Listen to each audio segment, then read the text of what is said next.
Alright, welcome to my GDQ submission for Sonic Heroes Team Rose Unrestricted.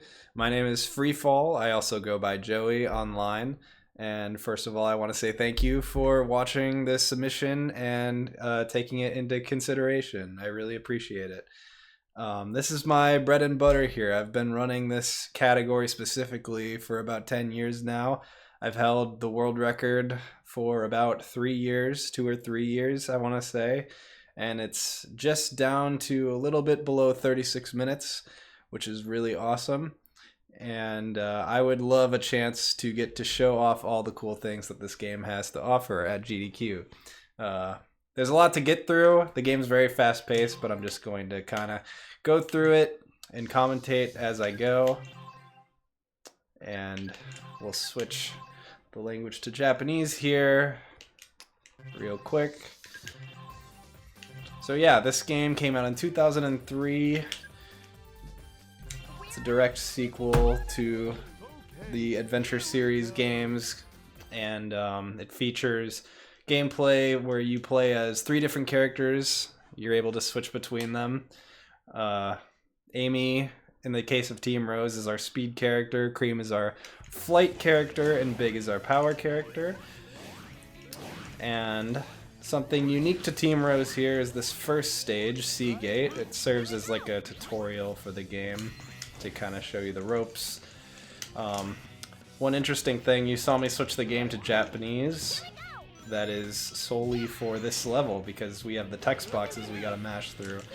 We actually have fewer text boxes we need to mash through if we're playing on Japanese, which saves about a second or two.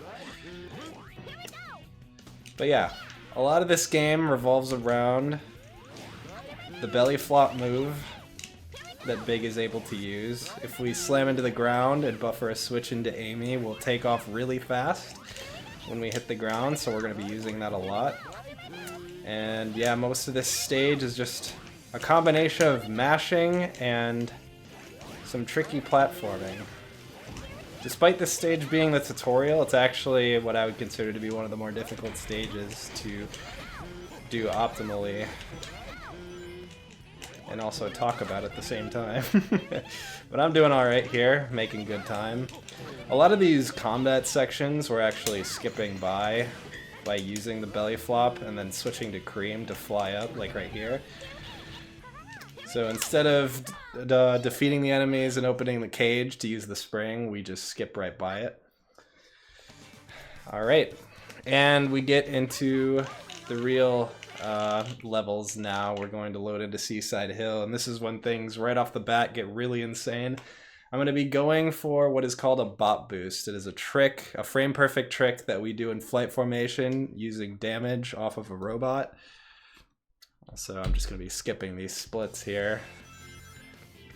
But yeah, I'm going to make my way over to where the robot is. This might take me a couple tries. This is very difficult, but I will get it eventually. So I'm going to line up here. Perfect. That's exactly where we want to end up. So now we are like probably 60 or 70% of the way through the level, just like that. You're probably wondering what just happened. It's a lot to explain, especially while I'm playing, but essentially we are able to damage the speed character while we're in flight formation, when our characters are stacked like this. If we give the speed character damage right as we land on the ground, the game enters a very weird state where we are able to initiate a flight near a ledge, and it will shoot us across the level. And there are a lot of factors, small little things that can make the trick go wrong. It's very, very particular, but I nailed it there. And it's used in quite a few different levels. So the next level as well, Ocean Palace, is going to have one at the end, which is very cool. But that is one of the tricks that makes this category fall under the unrestricted category, because we also have LTS, which is kind of like a glitchless category, which bans bot boosting. But in this category, we're allowed to do whatever we want to to go a little bit faster and do all kinds of flashy tricks that you'll see. So Ocean Palace is another very movement-heavy stage. We have these doors we gotta open up. I'm doing a very fast method of opening them up where I belly flop towards them, and as I hit them, I switch back into the speed character, or sorry, back into the power character to actually hit the doors twice, even though it doesn't even look like I'm hitting them at all. Okay, so we're coming up on the bot boost here. This one is pretty similar. It's off of an egg pawn again. I'm going to lure him into the right spot here, so wake him up. I'll focus here.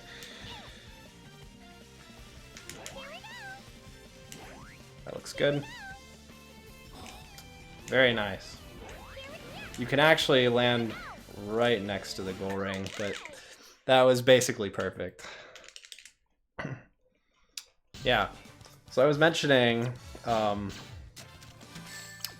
before that the bot boosts are very particular, and that one is a perfect example. It's a little bit different than the one in Seaside Hill because I actually need to be holding nothing on my control stick when Amy gets hit so that she lands in the right direction. If she gets hit and then lands in the wrong spot, it throws everything off and the trick doesn't work. So you have to be very, very careful, like I said. Okay, this boss, we're going to try to kill using Cheese the Chow. It's very difficult though, so I'm going to try and focus here. But hopefully he will die in about 10 seconds, if I'm lucky.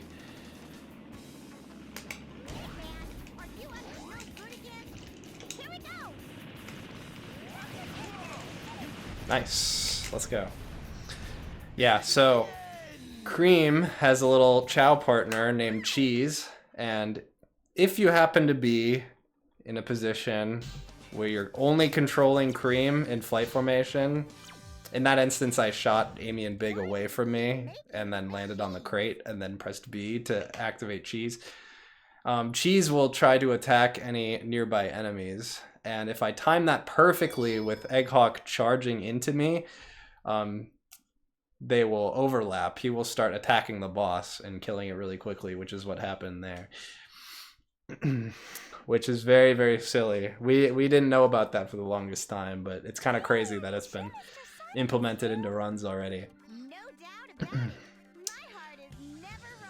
Okay, so now this is, besides Seagate, this is the first stage in the run that doesn't have any unrestricted tricks in it. No bot boosting here, but a lot of precise movement anyway, so I'm going to try to explain as much of it as I can. I started off the level there with what we call a double rocket excel, which is like a basic mechanic of the game. It kind of replaced spin dashing in this game, where we charge with B and then we have our teammates like push us forward. Oops, I'm going to try to go through that. Very good. And that's a very interesting mechanic. There's a lot that goes into that I can't really get into right now. Decent start there. Okay, we're entering the indoor section here. I actually grabbed that first checkpoint earlier specifically with Cream. I just switched to her for a split second to level her up, because we do try to level up our characters. I'm going to do it again here, so we have level 2 Cream. I'm going to clip underneath this bridge by flying really close to the wall and then going underneath it. We'll take the rainbow rings across this big gap here and then line up for a very precise door clip, which I'm going to line up for. Let's see if we get it. Perfect. Very good. Keep going. Ooh, messed that up a little bit. You can do a frame perfect attack cancel, we call it there, to kill that turtle really fast. Almost got it. Wait for this door to open up. This is a pretty solid metro so far.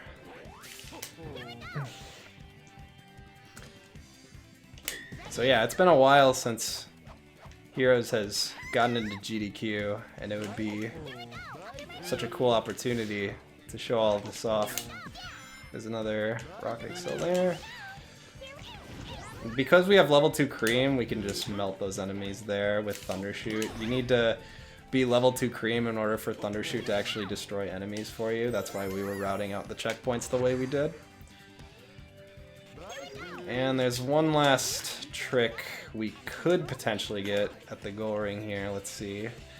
If I switch to Cream at the right time. Nice, I actually got it, wow. So yeah, if you switch to Cream right as you hit the spring, she can actually activate it before you even get to it. That's very, very difficult to do. I'm surprised I got that. Okay, now we're coming up on a pretty infamous trick in Team Rose. So in Power Plant, Team Rose starts it on an elevator, and this elevator normally takes 26 seconds to reach the top. But they did provide us with some speed rings, so if I'm good at the game, we should be able to use that to our advantage here. Let me focus up.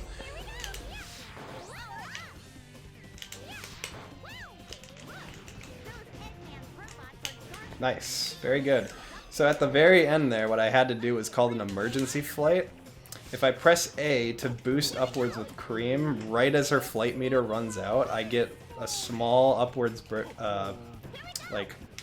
into the air, I guess, which is actually necessary to make it the rest of the way up the elevator. The speed rings alone aren't quite enough to do it. And that saves about, I want to say 10 to 12 seconds. It's pretty significant.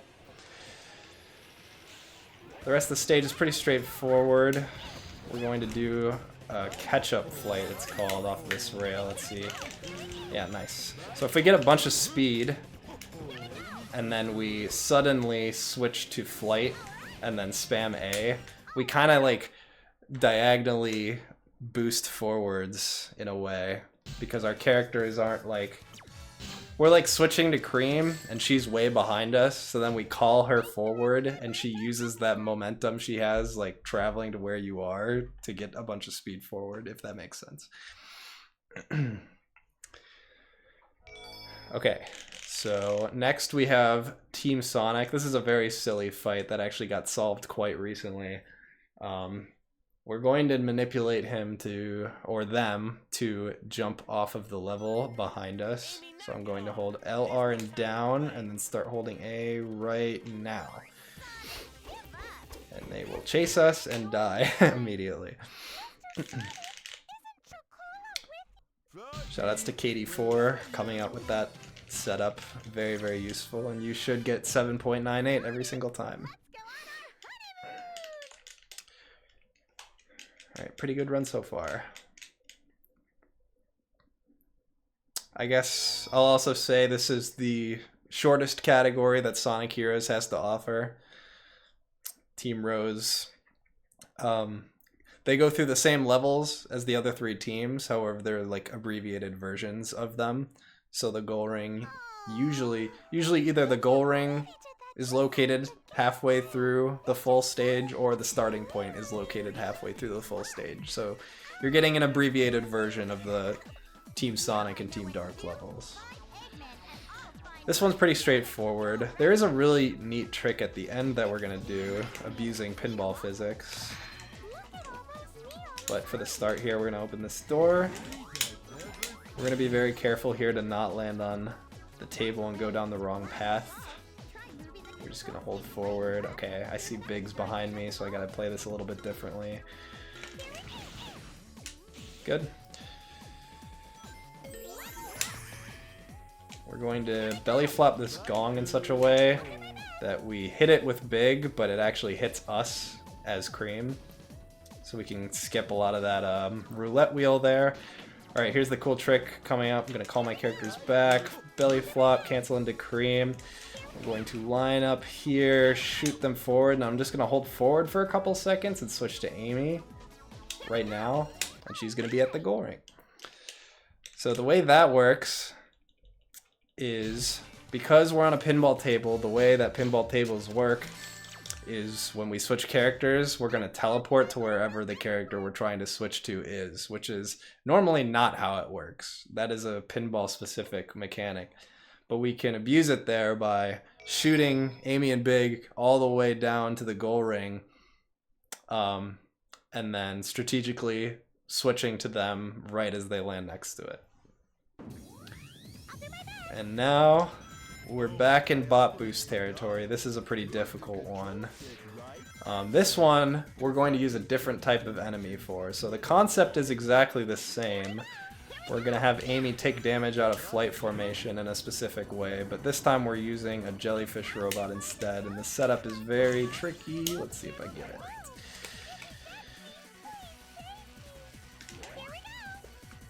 Looks good.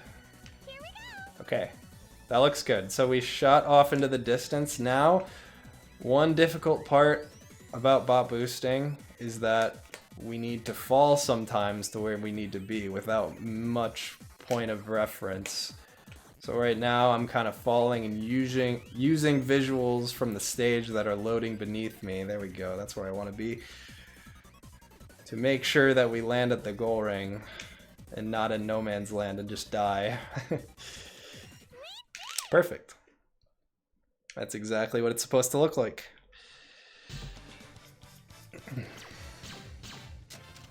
So yeah, we're gonna see that a couple more times. Rail Canyon coming up has a similar bot boost where we start really high up in the stage, we fly really far away using the bot boost, and then the next part of the stage is way below us, and we have to be very careful about landing on it.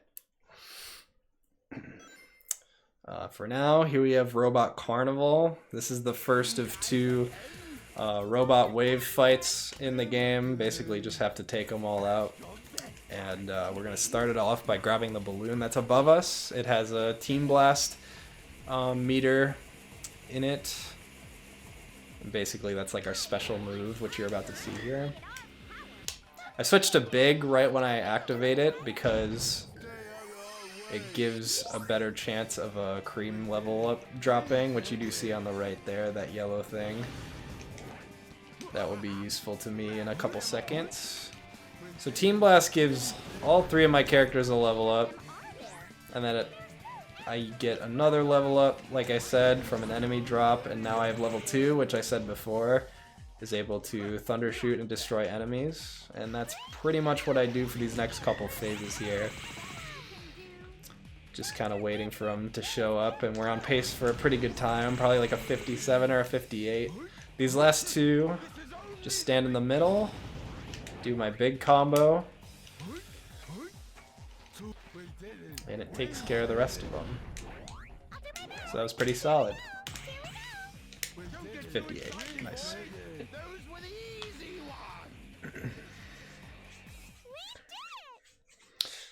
Yep, so coming up next, we have Rail Canyon, like I said, another bot boost that happens pretty early on.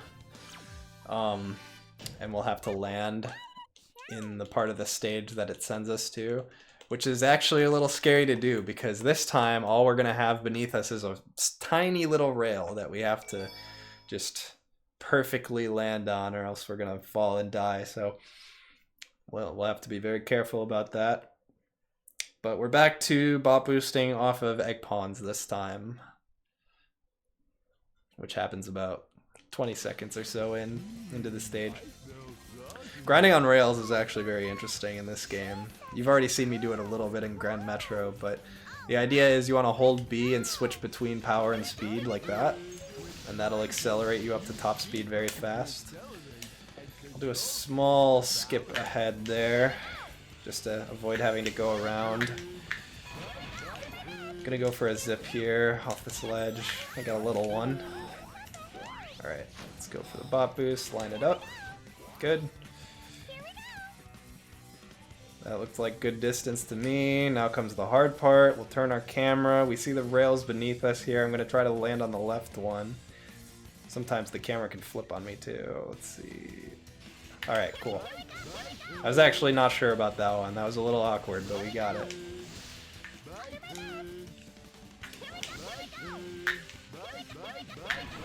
And the rest of the stage is pretty simple now. Just gonna grind along here. At a certain point, I'll know when I need to do a rail switch to the right. Just like that, to land on this rail. It's actually funny, this game is very infamous for switching you over multiple rails when you only want to go over one rail. So the timing of your rail switch is actually crucial, even though it doesn't really look like it. I must have missed the split. I sure did. So it's pretty good, actually.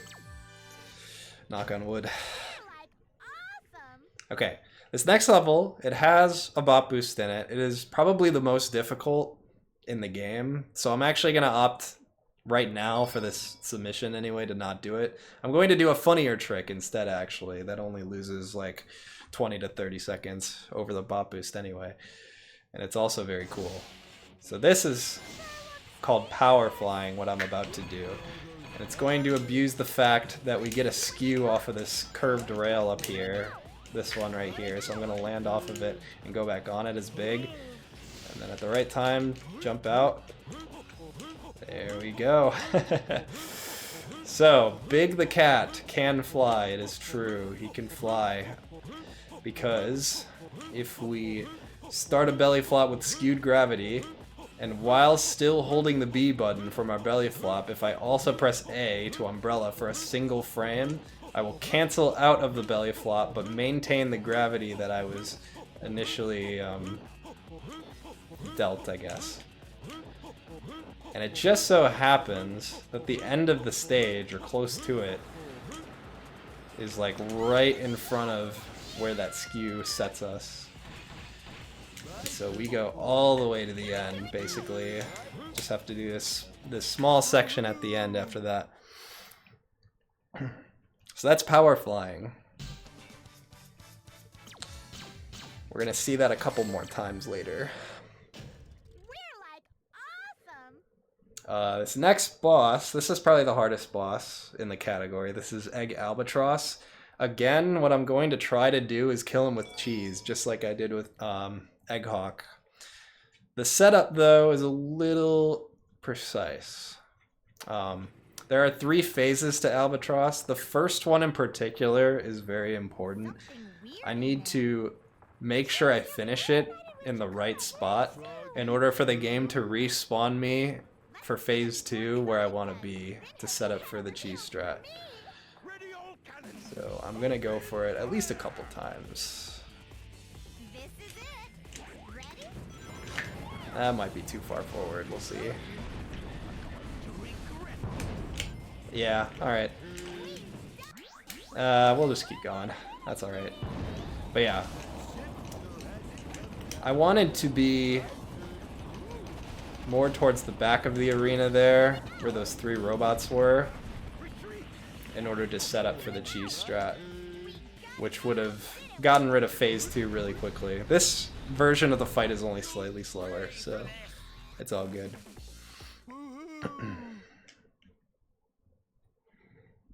Okay. So this is the split I was worrying about. This is another bot boost. It's the hardest one that I'm going to be doing. There is a portion of it that's kind of outside of my control. Basically, I can do the setup perfectly fine, but the game sometimes gets me caught on a bunch of different, like, collision, and the trick will kind of fail for no reason. And even if I do get past that, I need to cancel it at the right time. So I'm gonna try to get this to happen, but fingers crossed.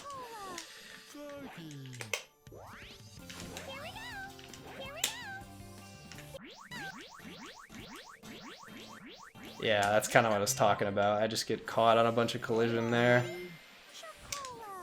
I do want to show this off. It makes the stage really fast. If I just hook around there. Maybe? Oh, so close, so close.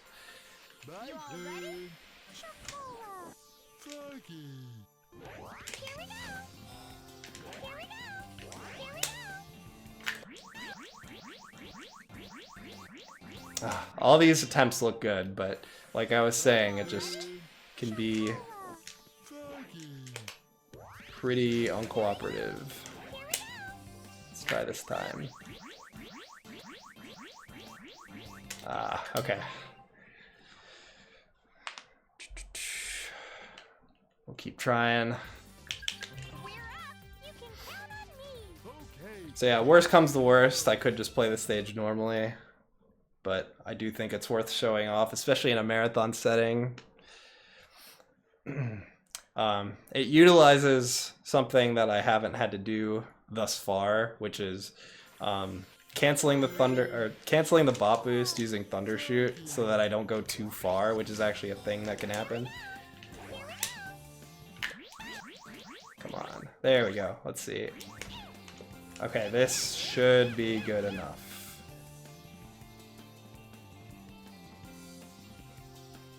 Should be. Oh, barely. Okay.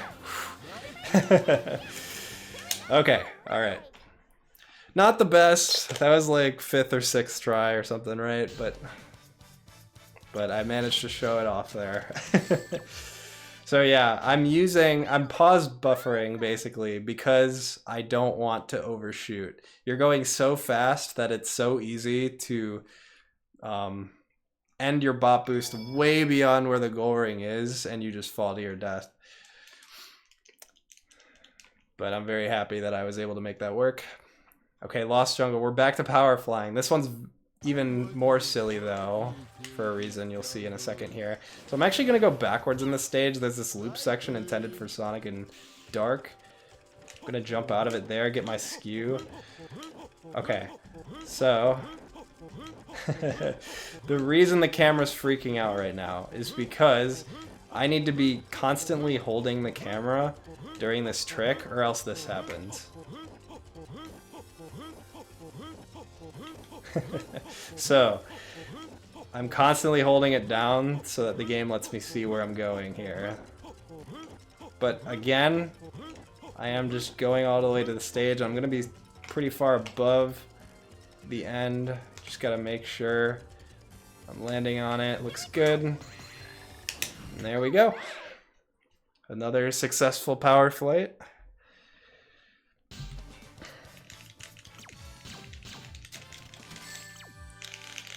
Yeah, and you can actually, if you play this stage normally, like without any unrestricted skips like that, and you play it absolutely pristinely perfect, you can kind of tie the time I just got, which is insane. People have done it before. But for unrestricted, we just do that. Alright, this fight's really funny. Not gonna touch the controller. Just gonna watch the magic. Cinema. Peak cinema right here. 1073 every single time. And we actually didn't know we could just do that until like a year ago, if you can believe it. That is like a recent development, which is very funny to me. They just kind of see themselves out. Even though it looks like you're gonna die before them, you just win every single time. Alright, Hank Castle's a cool level. There's one major skip that we do. We go through a door kind of towards the start. It's a little difficult to do, but it's very similar to the door clip that we did in Grand Metro. And then from there, the rest of the stage goes by pretty quick too. So let's see if I can nail this. Excellent. Big slope jump up to here, very good. We get a bunch of speed from the rail. And then we're gonna jump down and kind of skip a bunch of road and just go straight to this orb that teleports us. And we're gonna take this rail a little bit and jump off as Cream. And there are actually no kill planes out here, which is very nice of the game. To just kind of let us, you know, go down to where the goal ring is, tucked underneath there. And it makes that stage very, very quick. Sub 40 is very good. That's what I aim for usually.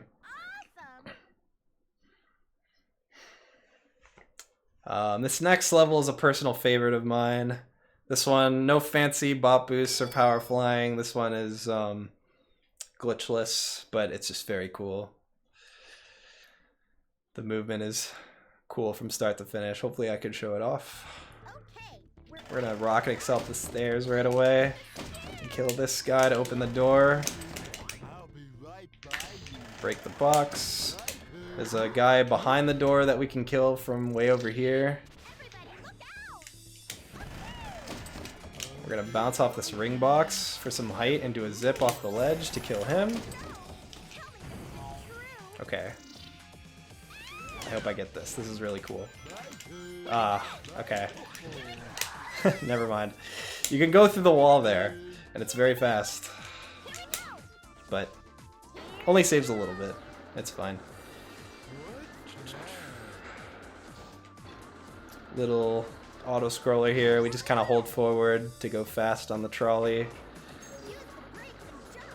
Or the cart, whatever you want to call it. Alright, and then when we land, we're going to go for a door clip. Let's hope I get that. Okay, a little scuffed, but we got through. And spooky boost is what we call this here at the end. Very, very spooky.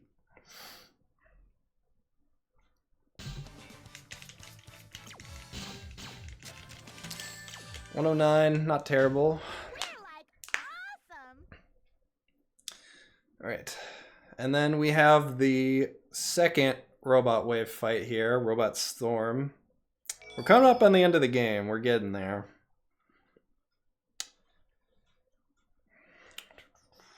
This one's cool. We're gonna use cheese at the start. Once again. So when the first wave of robots spawns in, we're gonna have Big and Amy take damage so that we're able to use cheese. And that both kills the robots really fast and also gives us a chance for a big level up, which we want. So there he goes. Ooh, no big level up. Okay. Rare RNG. Unfortunate. Hopefully we get one on this next phase here. I'm gonna have to do a backup. Use cheese again, actually. We should see one here, at least. There it is. Oh, all kinds of them. Perfect. So now we land in this area. And the reason I wanted level 1 big is to kill these guys, which I completely messed up. That's okay. That's alright. We're gonna team blast as we see the robots spawning in for this one. And then we just wait for the last hammer guy to fall on us.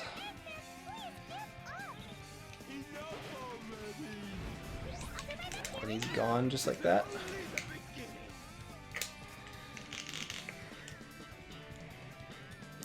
Pretty rare RNG. You usually see the big level up show up on that phase 1. Okay. Last bot boost of the run coming up in Egg Fleet here. This one is pretty unique in that we're going to use a cannon, actually. We're not even going to use a robot. We're going to have a cannon shoot at the floor, and then it's going to make an explosion that we slowly lower ourselves into, and it's going to bop Amy into the right spot, hopefully. We're going to see. This one, there's a bit of randomness to this one, but I'm gonna hope that my setup, I'm gonna trust my setup and hope that it's good.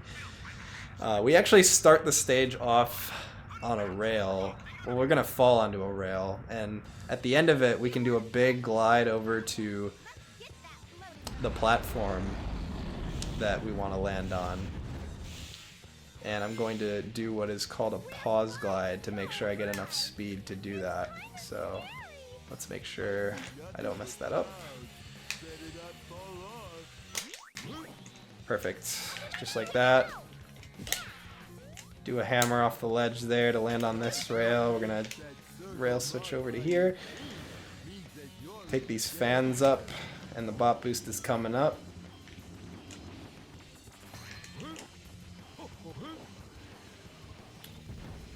So, like I said, we're going to have this cannon shoot us.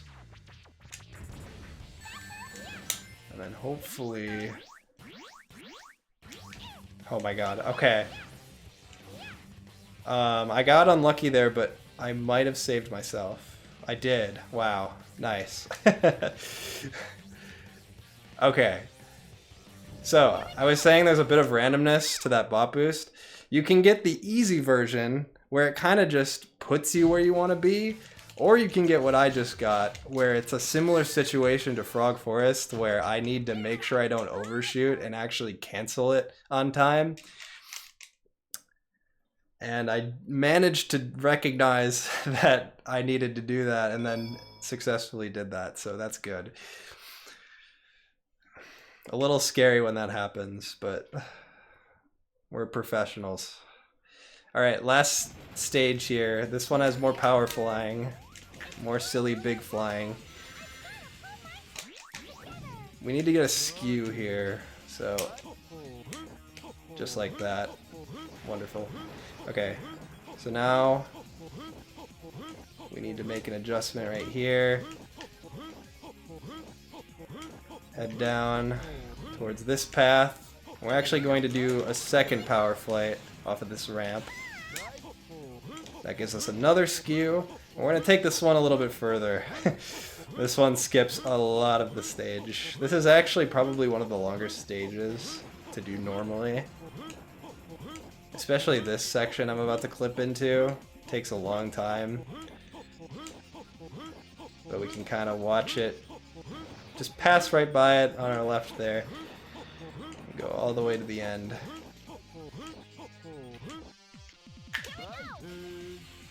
And tricky rail switch. Nice. That saves about 4 seconds.